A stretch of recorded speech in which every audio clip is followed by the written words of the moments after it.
రాబోయే స్థానిక సంస్థల ఎన్నికల్లో టీడీపీ, జనసేన, బీజేపీ అభ్యర్థుల విజయమే లక్ష్యంగా శనివారం దర్శి నియోజకవర్గ టీడీపీ సన్నాహక సమావేశం నిర్వహించారు.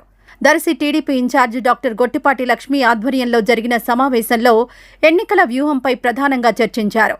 స్థానిక సంస్థల ఎన్నికలు ఎప్పుడొచ్చినా ఎదుర్కొనేందుకు నాయకులు, కార్యకర్తలు సిద్ధంగా ఉండాలని ఆమె సూచించారు.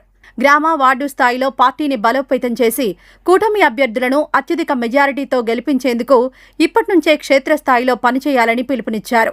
స్థానిక సంస్థల ఎన్నికల్లో బీసీలకు 34% రిజర్వేషన్లు కల్పించినందుకు CM Chandrababu Naidu, deputy CM Pawan Kalyan కూటమి ప్రభుత్వానికి కృతజ్ఞతలు తెలిపారు. సమావేశంలో నియోజకవర్గంలోని ముఖ్య నాయకులు, క్లస్టర్, యూనిట్, బూత్ ఇన్ఛార్జీలు పాల్గొన్నారు.